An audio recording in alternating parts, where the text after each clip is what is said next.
स्वागत आहे तुमचं माझ्या YouTube चॅनलमध्ये। आज आहे मार्गशीर्ष महिन्यातला तिसरा गुरुवार। पूजेची तयारी करायची होती म्हणून लवकरच उठणं झालं होतं। सकाळची कामं सुद्धा जरा म्हणजे बऱ्यापैकी आवरली होती। रियानिशन जाईपर्यंत होतं होईल तेवढं मी तर आवरून घेतच होते। आज विशेष म्हणजे अंघोळ वगैरे करून झाली होती। पूजेसाठी जे काही फळांचे किंवा फुलांचे आपल्याला पत्ती लागत असेल तर ते सुद्धा मी गार्डनमध्ये घेऊन आले होते। गार्डनमधनं घेऊन आले होते आणि आता मला पूजेची तयारी करायची होती, पण त्याआधी म्हटलं जे काय आपल्याला कलश वगैरे लागणार होतं तर ते पहिल्यांदा क्लीन करून घेऊयात। आणि जरी माझ्याकडे ना पितांबरी असली तरी मी प्रेफर करते ते लिंबू आणि मीठ यानेच मी हे क्लीन करत असते आणि पटकन होतात। हात माझा तरी अनुभव आहे, म्हणून म्हटलं चला पहिल्यांदा हे कलश वगैरे पूजेसाठी जे काही साहित्य लागते ते क्लीन करून घेऊया आणि मग जी काही माझी उरली सुरलेली कामं आहेत ती करून घ्यायची होती। आणि आता मला इथे ना ही ग्लास क्लीन करायची आहे। खरं तर रिव्ह्यू ना बऱ्यापैकी काय करतो, काही आपले त्याचे हात वगैरे असतील ना किंवा स्केच पेन म्हणा क्रेयॉन्स म्हणा तो वटवत असतो, म्हणून म्हटलं चला ही ग्लास पहिले क्लीन करून घेऊयात। तर ती मी ना वाईप्सनेच क्लीन करते। एमर्जन्सीमध्ये ना कुठं एखादं कापड पाहणार ते ओलं करायचं आणि नंतर ते क्लीन करून घ्यायचं, म्हणून मग मी वाईप्सने क्लीन करून घेते। खरं तर खूप छान निघते, जास्त काही झंझट पण राहत नाही। एक वाईप्स घेतलं की त्यामध्ये माझी ग्लास पण क्लीन झाली होती आणि आता ही विंडो सुद्धा मी क्लीन करून घेतली होती, कारण की रोड साईडलाच असल्यामुळं ना बऱ्यापैकी डस्ट येत असते। त्यानंतर मी आता पूजेसाठी जे मला साहित्य लागत होतं, मी फळं वगैरे जे काय होते ते क्लीन करून ठेवले होते। पत्ती वगैरे ते पण वॉश करून ठेवले होते। जे काही भांडे होते ते मगाशीच मी घासले, तुम्ही पाहिलं असेल।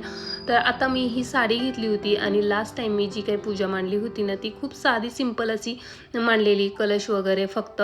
आणि आता म्हटलं यावेळेस थोडंसं साडी वगैरे आहे ना तर त्याचाच काहीतरी लुक द्यावा, म्हणून मग मी ही साडी घेतली आणि थोडीशी अरेंजमेंट माझी सुरू होती। म्हटलं थोडंसं होतंय की नाही मला ह्याची काही अंदाजा नव्हता। पहिल्यांदाच अशी काही साडी मी नेसवत होती, म्हणजे जे कलश वगैरे होतं त्यासाठी ही साडी रेडी करत होते। प्लेट्स वगैरे पाडून घेतल्या आणि यावेळेस मला थोडंसं जाणवले की अरे आपण ना रात्रीच ही तयारी करून ठेवायला पाहिजे होती, जेणेकरून ह्या प्लेट्स वगैरे पाडल्या असत्या तर माझं काम आत्ता थोडंसं वाचलं असतं, बऱ्यापैकी वाचलं असतं। थोडंसंच काय, बऱ्यापैकी वाचलं असतं। म्हणून मग आहे ना थोडंसं मला वाटलं। आणि रात्रीसुद्धा म्हणजे असं नाही की वेळ होता, कामं किंवा मुलांचा अभ्यास वगैरे ह्यात तर आपली गडबड चालूच असते। तर पहिल्यांदा मी ना साडी फक्त नेसून पाहत होते की आपल्याला ही जमती की नाही। आणि जेव्हा मी ही साडी ना थोडीशी अरेंज करण्याचा प्रयत्न केला म्हणजे पदर हे आधी ना मिऱ्या वगैरे आहे ना त्या टाईपमध्ये करून घेतलं।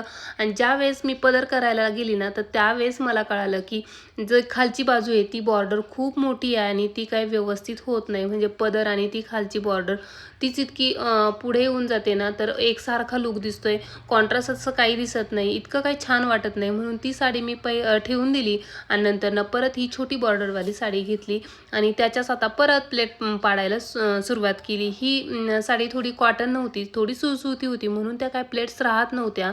तरीसुद्धा आता हाती घेतलंच आहे काम, तर करायचा अट्टहास तर होता, कारण की लास्ट टाइम सिंपल पूजा होती आणि बऱ्यापैकी आता सर्वजण हे थोडंसं करतात की छान पूजा वगैरे मांडतात। तर माझाही मोह काय आवरला नाही या बाबतीत। मला सुद्धा वाटलं नाही नाही आपण सुद्धा काहीतरी छान करूयात, म्हणून मग माझं सुद्धा खूप अट्टहास होता की नाही आपण थोडंसं अरेंज करून तर पाहूयात जमलं तर। म्हणूनच मी इथे ना पिन वगैरे लावून असं पाहत होती की होतंय की नाही, माझ्याच्याने होत असेल आणि व्यवस्थित जर लुक वाटत असेल तरच मला ही पूजा मांडायची होती। नाही तर म्हटलं मग असू द्या आपण साधी सिंपल जी काय आहे ना तर तीच मांडून घेऊयात। खरं तर आहे ना ह्या कलशला शिवलेली छोटीशी साडी वगैरे सुद्धा मिळते, पण ती काय माझ्याकडं नव्हती।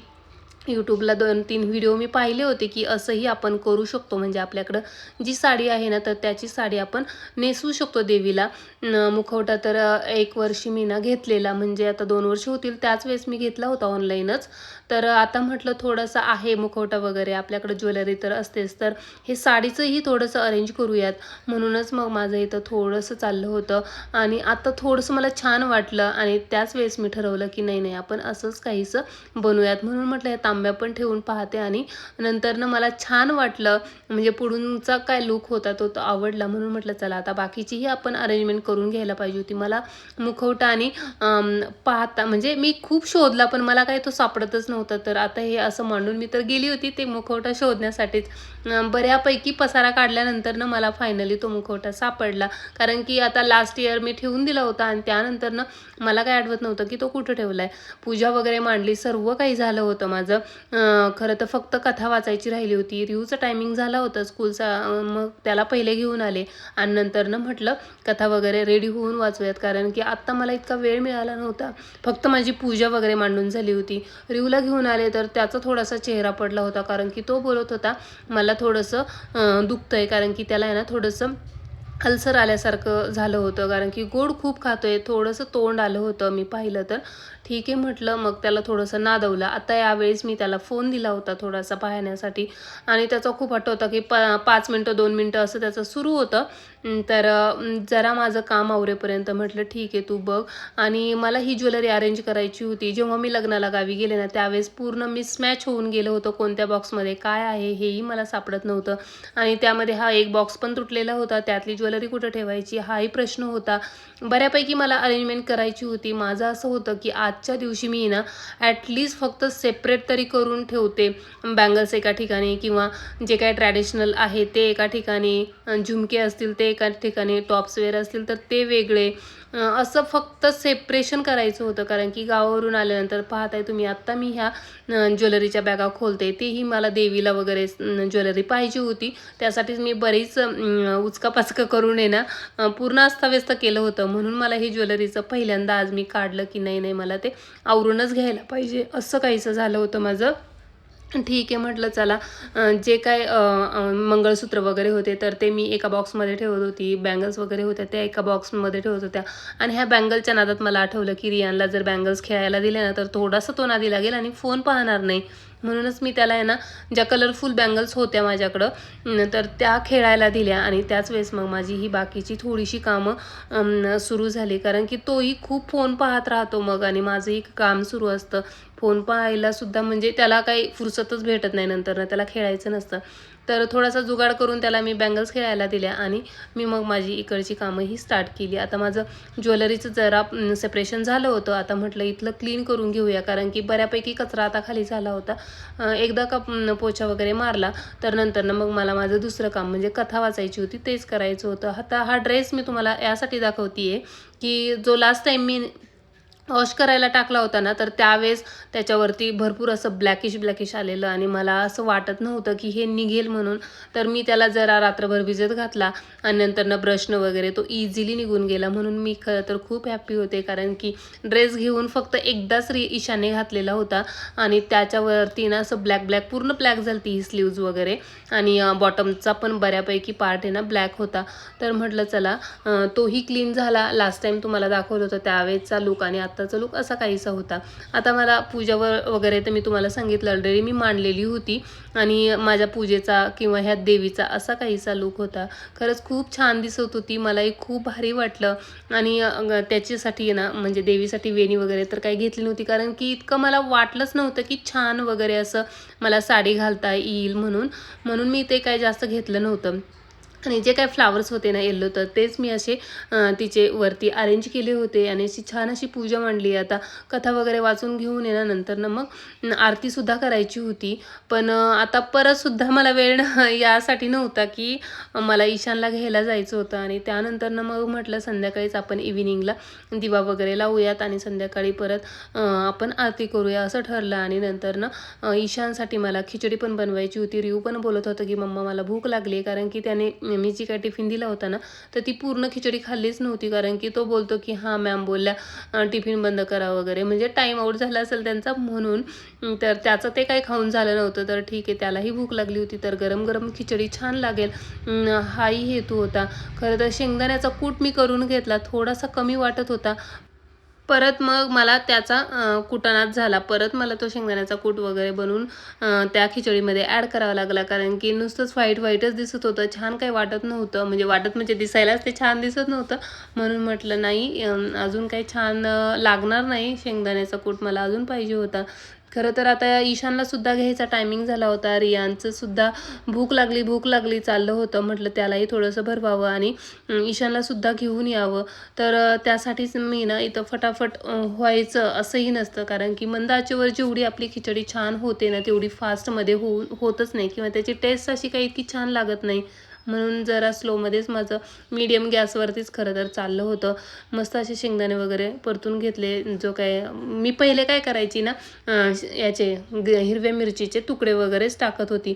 पण जेव्हा म्हणजे माझ्या सासूबाई एकदा बँगलोरला आल्या आणि त्यांनी खिचडी वगैरे बनवली, तर ती 1-2 मिरच्या आहे ना थोड्याशा फिरवून घेतलेल्या.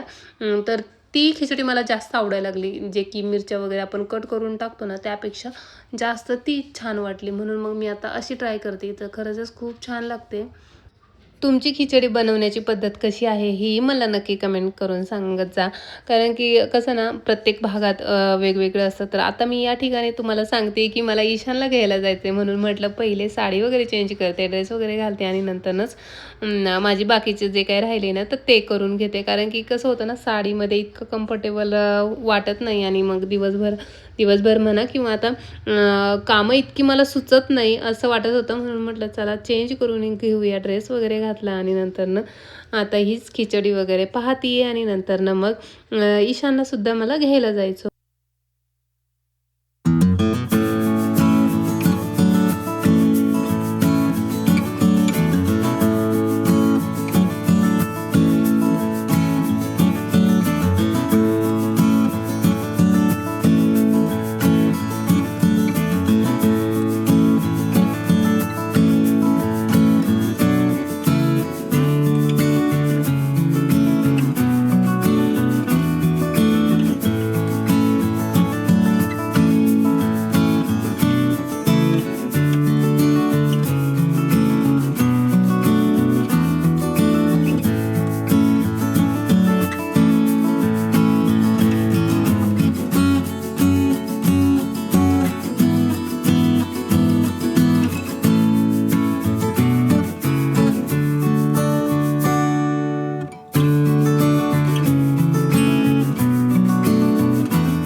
ईशान आणि रियानसुद्धा दोघेही खिचडी खात होते. त्यांना मी खिचडी दिली होती आणि मी मात्र चहा घेत होती.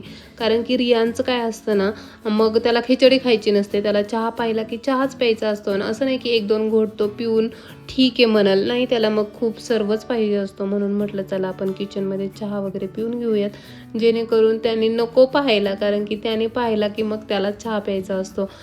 जसं आम्ही कृष्णगिरीला गेलो ना त्यावेळेस त्याने 2 वेळेस चहा पिलेला आणि त्याला खूप आवडला. तेव्हापासून त्याचं खूपच चहा चाललेलं असतं. चहा पाहिला की त्याला चहाच प्यावासा वाटतो. आणि तसंही गोड इतकं खातात, तर मला असं वाटतं की यार ॲटलिस्ट तू चहा तरी नको पिऊ. तर आता मस्त भाजी वगैरे बनवायची होती आज. तसंही गुरुवार म्हटलं की माझं भाजी आणि खीर हे कन्फर्म मेनू असतो, त्यात काहीही बदल नसतो. आणि मेथीची भाजी म्हटलं की त्याला कॉम्बिनेशनमध्ये मी खीर बनवतेच. तर आता ही मेथीची जी काही भाजी होती ना, मी ती 3 ते 4 वेळेस ॲटलिस्ट धुवून मस्त घेत असते. आणि 3 ते 4 वेळेस ह्या नळाच्या पाण्याने धुतल्यानंतर ना आपलं जे काही फिल्टरचं पाणी असतं ना तेही शेवटी त्या पाण्याने सुद्धा वॉश करून घेत असते. कारण की काय होतं ना, बऱ्यापैकी त्याच्यामध्ये रेती वगैरे असू शकते. म्हणूनच ही 3 ते 4 वेळेस मी धुत असते. आणि आधीही मी जेव्हा चहा पित होती तेव्हा पाहिलं असेल तुम्ही, कढईमध्ये मी थोडीशी भिजत घातली होती, जेणेकरून जी काही रेती आहे ना तर ती खाली राहील आणि भाजी म्हणजे वरती. तर अशा प्रकारे मी छान अशी भाजी वगैरे धुवून घेतली आहे. आता जे काही शेंगदाणे होते ना तर तेच काल पण मी थोडेसे भाजून घेतले होते आणि अजूनही थोडेसे बाकी होते. म्हटलं आता तेही साईड बाय साईड इकडं होऊन जातील गॅसवरती. असंच थोडं थोडं मी भाजून ठेवले ना तर ते पूर्ण होऊन जातील. जेव्हा मी गावावरनं आली ना तर त्याच वेळेस घरचे माझे त्यांनी शेंगदाणे दिले होते आणि ते ना म्हणजे मला असं वाटतं की भाजून वगैरे ठेवले तर छान टिकतात. नाहीतर मग थोडंसं आळी वगैरे लागण्याचं प्रमाण असतं किंवा खौट पण होतात, म्हणजे माझा तरी अंदाज हा आहे. म्हणून मग मी जेव्हा कधी गावावरनं येते म्हणजे असे शेंगदाणे वगैरे घेऊन येते त्यावेळेस ते पूर्ण भाजून ठेवते आणि गावावरून येताना शक्यतो जेवढे मला पाहिजे ना तेवढे भाजून गावाकडनं चुलीवरतीच वगैरे माझ्या सासूबाई मला भाजून देतात. तर तोही माझा ताण वाचतो. पण आता मात्र इकडं आल्यानंतर मी आता इथं भाजते. काल थोडे भाजले होते, आज थोडे भाजले आणि अजूनही थोडेसे आहेत. तर ते उद्या वगैरे जसाही वेळ मला मिळेल तसं साईड बाय साईड आहे ना कामं करत करत मग ते मंद आचेवर छान असे भाजले गेले ना तर ते छान होऊन जातात. आणि तसंही एकदम मोठ्या म्हणजे मोठ्या गॅसवरती पण आपण ते नाही भाजू शकत, नाही तर ते मग जळतात आणि आतमध्ये तसेच कच्चे कच्चे लागतात. म्हणून थोडंसं मंद याच्यावर ते ना भाजलं की छान असे खरपूस होऊन जातात. आणि असं काहीसं आता इथं माझं सुरू आहे. बाकीची ही साईड बाय साईड कामं. आता चहा पिलाय तर त्याचे पण भांडे लगेचच मी धुवून म्हणजे जेही भांडे असतील ना माझे ते लगेचच वॉश करणं चालू असतं, जेणेकरून माझा भांड्यांचा पसारा तो जास्त पडत नाही. पडतो तो फक्त सकाळी जेव्हा ईशान रियान स्कूलला जातात त्यावेळेस फक्त मी काय करते भांडे वगैरे म्हणजे वॉश करत बसत असं नाही, साईड बाय साईड लगेचच ते ठेवून देत असते बेसिनमध्ये. आणि आल्यानंतर त्यांना सोडून आले की मग त्यानंतर मग मात्र निवांत ते भांडे वगैरे घासणं म्हणा किंवा घर पोछा जी काय माझी कामं असतात ती नंतरनंच असतात. पण आता मात्र पहिलं माझं सुरू आहे. जसंही माझं भांडं पडेल तसं मी ते वॉश करते आणि ठेवते. आणि खरं तर भांडे मी खाली ठेवते आहे कारण की आता ना इतका म्हणजे पसारा झालेला असतो. किचन कट्टा पण जास्त काही मोठा नाही आहे, छोटाच आहे. तर मला तिथं जे काय आता ते ठेवले ना पिंक कलरचं भांडं किंवा तो डब्बा वगैरे तेवढाच तिथेच मला ठेवावं लागतं ते भांड्याचं पण. त्यामुळं मग म्हटलं चला आता इकडं ठेवण्यापेक्षा ना ते मी शक्यतो आता खाली ठेवायलाच प्रेफर करते. जसंही मला भांडं लागतं तर ते मी खालून घेत असते आणि आता वॉश करून पण मग ठेवत असते खालीच. कारण की बऱ्याच वेळा काय झालं आहे ना किचन कट्टा आहे ना तिथे ना थोडीशी लाईन पडली तर त्यातून पाणी झिरपून खाली जाते आणि खालचा जो काय फर्निचरचा पार्ट आहे ना तो बऱ्यापैकी सडला आहे. कारण की भरपूर दिवसांचा हा म्हणजे फ्लॅट आहे तसा, म्हणजे आताचा आम्ही येऊनच 2 ते 3 वर्ष झाले आणि त्याच्या आधी खालचा जो पार्ट आहे ना तर तो बऱ्यापैकी सडलेला आहे, जे काही फर्निचर आहे ते. तर ते मी प्रेफर करते की पाणी जास्त तिथं जाऊ नये आणि भांडे आपण धुवून वगैरे ठेवले तर थोडं थोडं ते पाणी आणि त्या छोट्या छोट्या चिरांमधून ते जातं. तर त्यामुळं म्हटलं आपण ते खालीच ठेवून देऊयात. आता रिवने इथे मला काहीतरी काम लावलेलं म्हणजे त्याचं स्टडीजच होतं आणि त्याचं मध्ये मध्ये असतं की यार मम्मा माझं स्टडी घे म्हणून. तर मला अजून मुलांचे टिफिन वगैरे आहे ना ते सुद्धा वॉश करायचे होते, बॉटल वगैरे क्लीन करून ठेवायचे होते आणि जे काही खिचडी वगैरे बनवली होती किंवा चहा बनवला होता ते भांडेसुद्धा मला आता क्लीन करून ठेवायचे होते. पण ही मेथी वगैरे ती आधी वॉश केली. त्याचं कारण असं की ते पाणी जास्तीत जास्त त्यातलं निघून जाईल आणि छान म्हणजे नाही का थोडीशी कोरडी होते, नाही तर बऱ्यापैकी पाणी सुटतं मग भाजीसुद्धा. आणि तसंही मी म्हणजे पतली भाजी असं बनवतच नाही, म्हणजे सुकी ड्रायच भाजी असते माझी मेथीची. आता फटाफट मी नाही तर भांडी वगैरे धुते. त्याआधीच मी ना ईशानला स्टडी दिला होता. ईशान तर ट्युशनला गेला होता पण रियानला स्टडी दिला होता कारण की त्याचं होतं मला 1 2 3 वगैरे काय काउंटिंग वगैरे काहीतरी मम्मा मला स्टडी दे. त्याचा कधी कधी जास्त मूड येतो की हां मला स्टडीज करायचं आहे आता. मग हाताची कामं सोडून कसं मी त्याच्यापाशी बसू, म्हणून म्हटलं रियू आता मी हे दिलंय तुला तू हे कर आणि नंतर मग मी तुझा बाकीचा जो काही स्कूलचा होमवर्क आहे ना तो मी नंतर करून घेईन. कारण की त्याच्यासोबत नसलं ना तो कुठेही काही पण करून देतो, पेन्सिलने ओढत असतो किंवा कलरिंग जिथं नको करायला पाहिजे तिथेही त्याचं कलरिंग वगैरे सुरू असतं. आता इकडं भांडे वॉश करते आहे पण मध्ये मध्ये मंद आचेवर जरी असलं ना शेंगदाणे भाजत तरी पण त्याला मध्ये मध्ये थोडंसं हलवून घ्यावं लागतं, नाहीतर मग खाली जे शेंगदाणे आहे तर ते जास्त काळे होऊन जातील आणि वरचे तसेच राहतील. म्हणून तर भांडे असे माझे साईड बाय साईड वॉश झालेले आहे. आणि आता जे काय पडलेले असतात ना ते, तर बाकीचं मला स्वयंपाक करायचा आहे म्हणजे पीठसुद्धा मळायचं होतं. खीर तर लास्ट एकदम फायनल मी बनवणार होती आणि त्याआधी भाजीसुद्धा बनवायची होती. आणि मला खरं तर आता ना हे जेव्हाही मी हे भांडे काढलेत ना म्हणजे जे काचेचे तुम्हाला दिसतं आहे आता मी वॉश करते ते, तर मला क्लीन करायला सगळ्यात जास्त आणि इझी वाटतात. म्हणजे तसे डेलिकेट आहे वापरायला पण वॉश करायला मला खूप जास्त आवडतात. ते पटकन क्लीन होऊन जातात. तसं जे काय स्टीलचे म्हणा किंवा दुसरं कोणतंही प्लास्टिकचं वगैरे असेल ना तर ते भांडे ना धुवायला थोडेसे असे पटकन निघत नाही, त्याला जास्त प्रेस करूनच आपल्याला घासावं लागतं. तर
आता इकडं भाजी पण मी मेथीची शिजत घातली होती, जेणेकरून आता दुसऱ्या गॅसवरती मग मी ते शिफ्ट केलं शेंगदाणे भाजण्याचं. अजून थोडंसं वाटत होतं हलकंसं अजून व्हायला पाहिजे म्हणून. तर अशा पद्धतीने शेंगदाण्याची कूट आणि हिरवी मिरची आणि लसूण अशी म्हणजे मेथीच्या भाजीला मी टाकत असते. त्यात काय डाळ वगैरे काही टाकत नाही. आता शेंगदाण्याची कंडिशन बऱ्यापैकी म्हणजे छान चालते, मस्त असे क्रिस्पी भाजले असं वाटत होतं खरं तर आता थोड्याच वेळात म्हटलं गॅससुद्धा बंद करूया, कारण की बऱ्यापैकी छान असे भाजले गेले होते शेंगदाणे. मंद आचेवर भाजले ना तर असे काहीसे मस्त भाजतात आणि ते खरं टिकतात सुद्धा छान आणि त्याला काही जाळी वगैरे लागत नाही. आता साईडला मी गॅस तर बंद करते. इकडं जो काय मेथीचा होता ना कढई, तर ते सुद्धा शिफ्ट केली होती पलीकडे, आणि जेणेकरून मी चपातीसुद्धा आता बनवून घेईल. आणि आता इथं रियांचं मध्ये मध्ये करणं सुरू होतं. त्यालासुद्धा पीठ खेळायला पाहिजे होतं. पीठ खेळायला त्याला खूप आवडतं. थोडासा स्टडी झाला आहे, मग मम्मा आता मला पीठ दे.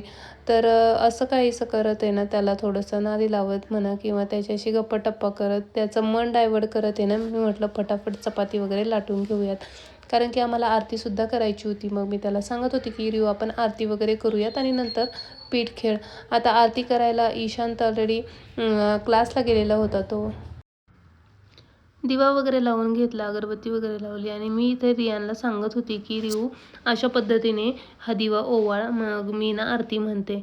तर त्याने थोडंसं ऐकलं. त्याला थोडं पहिल्यांदा सांगितलं की असं असं करायचं म्हणून.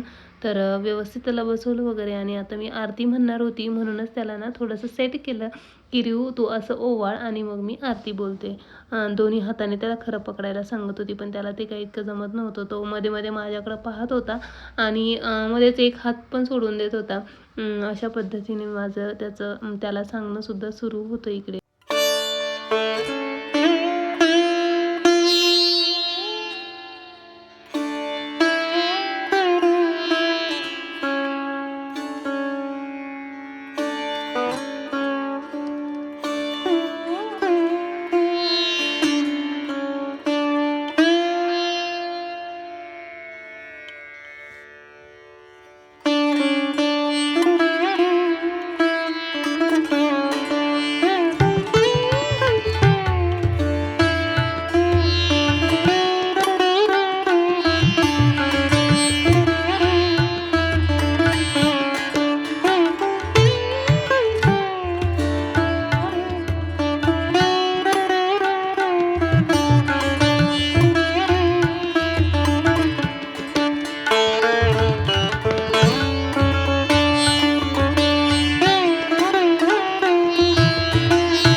आरती वगैरे झाल्यानंतर ना जे काही शेंगदाणे होते ना ते सुद्धा आता माझे थंड झाले होते, म्हणून म्हटलं ते डब्यात ठेवून देऊयात.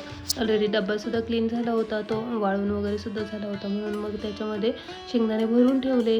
आणि हे जे काही साबुदाणा होता तो सकाळी मी हाफ नाही, थोडासा मी घेतला होता, यूज केला होता. मग आता बाकीचं म्हटलं एका बरणीमध्ये भरून ठेवूया, जेणेकरून आहे ना तोही व्यवस्थित होऊन जाईल. भाजी झाली, चपाती झाली, इकडं खीरसुद्धा मी बनवायला ठेवली होती. आणि आता मात्र कपड्यांच्या ज्या काही घड्या करायच्या होत्या, तर त्याच्यासाठी ईशानही मला हेल्प करत होता. त्याला काही इतकं जमत नव्हतं, पण मी त्याला सांगत होती की कसं कसं करायचं म्हणून. तर तोही फोल्ड करण्याचा प्रयत्न करत होता. अशी छोटी मोठी हेल्प करतच ते शिकतात, म्हणून म्हटलं चल तू आज मला हेल्प कर. तर असा होता आजचा दिवस. कसा वाटला नक्की कमेंट करून सांगा. आवडल्यास लाईक, शेअर आणि कमेंट करायला विसरू नका. चला भेटूया अशाच एका इंटरेस्टिंग आणि न्यू व्लॉगमध्ये. तोपर्यंत बाय अँड टेक केअर.